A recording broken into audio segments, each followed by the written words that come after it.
مسلمانوں کی حالت کیسی ہو گئی ہے؟ مسلمانوں کی زب و حالی پر کیا بولوں؟ کتنا بولا جائے تو کم ہے۔ اخلاق بگڑ گئے، معاشرے بگڑ گئے۔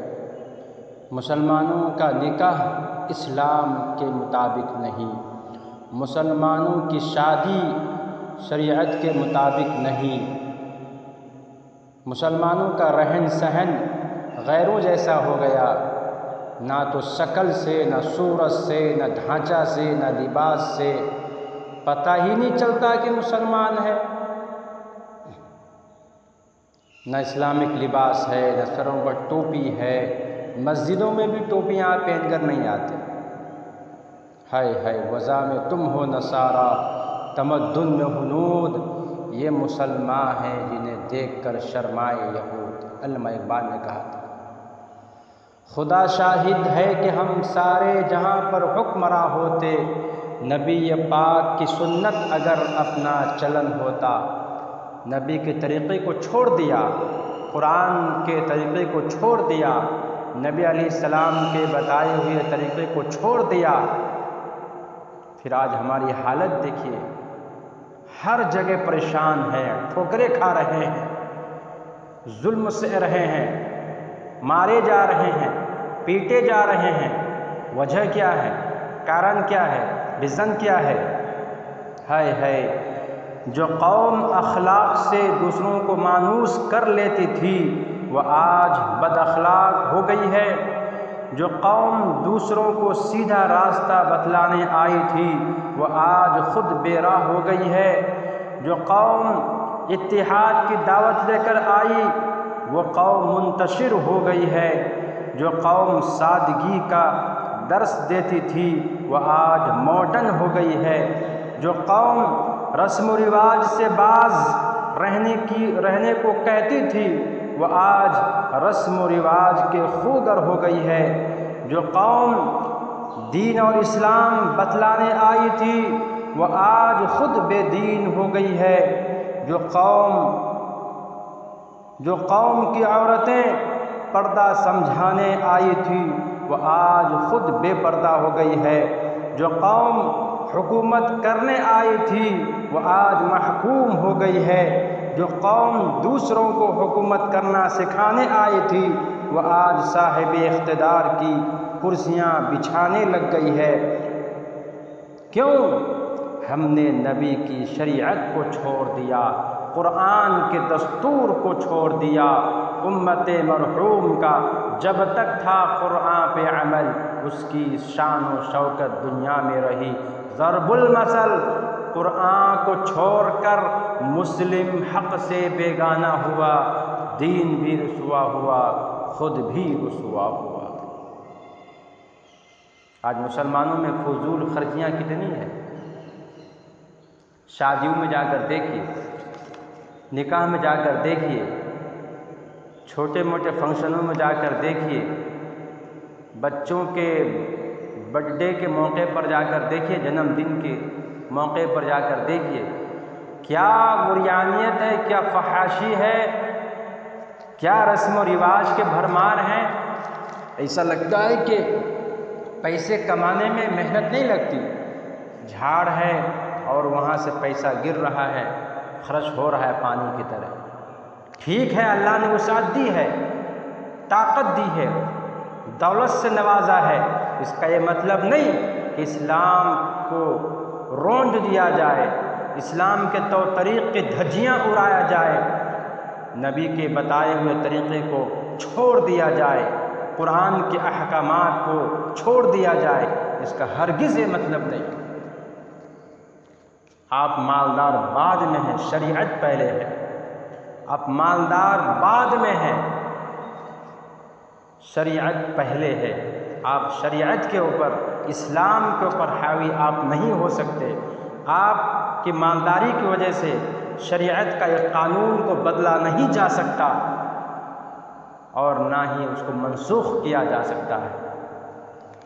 اب جو کچھ بھی ہیں شریعت کے نیچے ہیں اور ان کے حدود کے آپ بھی پابند ہیں۔ شادیوں میں آئٹمس کے بھرمار ہیں، آدھا کھا رہے ہیں آدھا پھینک رہے ہیں۔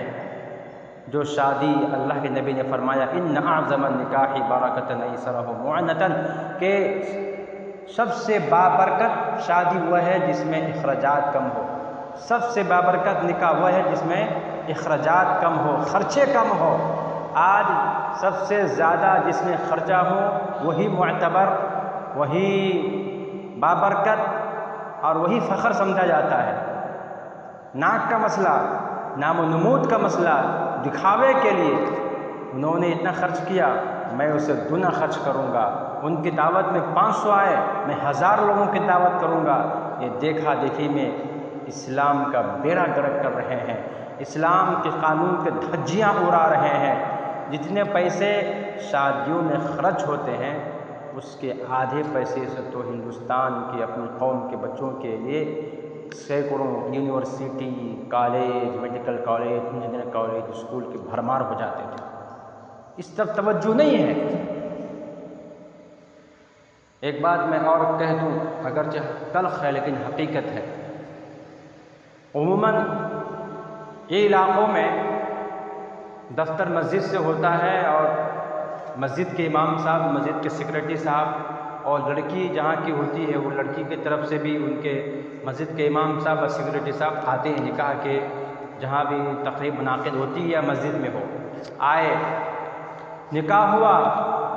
اب پوچھئے کہ شادی ہال کتنے میں بک ہوا تھا، جو خرچہ، جو کھانے، جو دعوت طعام کا انتظام تھا اس میں کتنا خرچہ ہوا؟ منیمم آج کے ڈیٹ میں 20 لاکھ، 30 لاکھ، 40 لاکھ سے کم میں تو شادی نہیں ہوتی ہے۔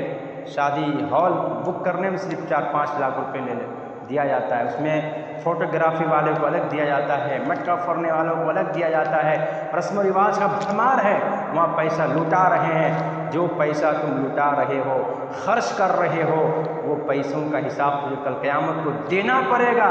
لیکن اگر وہیں نکاح کے بعد مسجد کے سیکرٹری صاحب نے کہا کہ مسجد کے لیے 5000 لکھا دیجئے، آدمی کا منہ چھوٹا ہو جاتا ہے، پیشانی پہ بل آ جاتا ہے، کہتے ہیں نہیں 2000 لکھو۔ ارے اگر تم اللہ کے گھر میں دے دو گے 20 لاکھ 30 لاکھ خرچ کرنے کی جگہ 1000 2000 کی کوئی حیثیت نہیں، کوئی ویلیو نہیں ہے، لیکن یہ پیسے تم اللہ کے گھر کو دے رہے ہو، یہ پیسہ اللہ کل قیامت کے دن تم کو واپس لوٹا دے گا۔ یہ جو تم شادیوں میں خرچ کر رہے ہو فضول خرچیاں، اس کا حساب تجھے دینا پڑے گا۔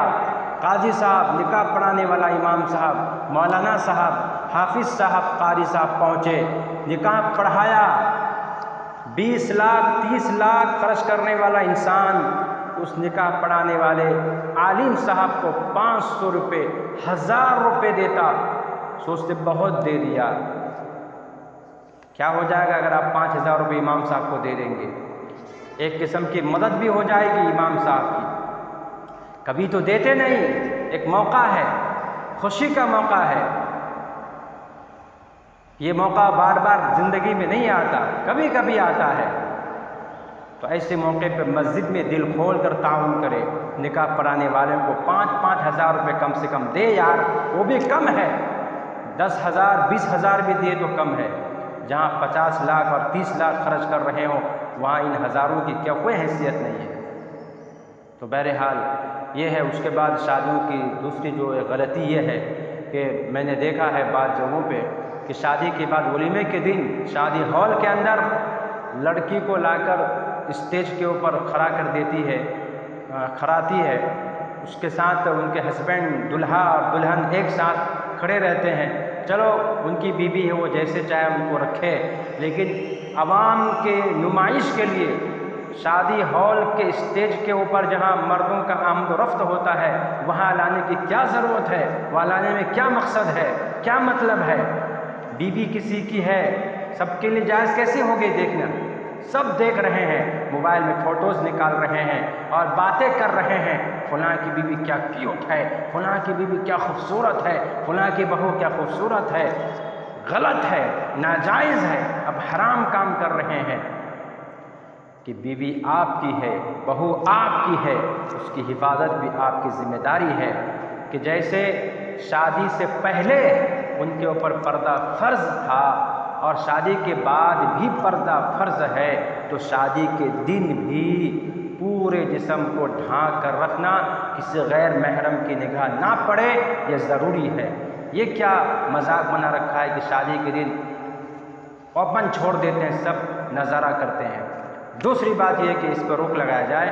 دوسری بات یہ ہے کہ عورتیں، لڑکیوں کو، دلہن کو جو کپڑا عموماً آج کل پہنائے جاتے ہیں، وہ اس کا نام مجھے تو نہیں آتا، وہ لہنگا لاچا بولتے، کچھ بالکل چھوٹا کپڑا ہوتا، پیٹ کا آدھا حصہ، پیٹ کا آدھا حصہ آگے پیچھے دکھتا ہے، آستین تو اس میں ہوتا ہی نہیں، لہنگا جو نیچے ہوتا پورا کھلا وہ رہتا ہے۔ چلو یہ بھی لباس پہنانا جائز نہیں ہے، بالکل بے پردگی ہے، عریانیت ہے، جسم کا آدھا حصہ کھلا رہتا ہے۔ آپ کو ایسا کپڑا پہنانا ہی ہے تو فل بازو، فل آستین کا، اور کم سے کم گھٹنوں تک کا ان کا سوٹ ہو، ان کا جو کرتا ہو، کرتی ہو، وہ ہو کہ کم سے کم اس کا جسم کا کوئی حصہ نمایاں نہ ہو، اس کا خاص خیال رکھا جائے۔ شادیوں میں خرچ کم کیا جائے اور نکاح کی تقریب مسجد میں منعقد کی جائے، سادگی کے ساتھ منعقد کی جائے۔ یہ اور بھی اس متعلق بہت ساری باتیں تھیں، انشاءاللہ کوئی موقع ملے گا تو عرض کروں گا۔ اللہ تعالیٰ عمل کی توفیق عطا فرمائے۔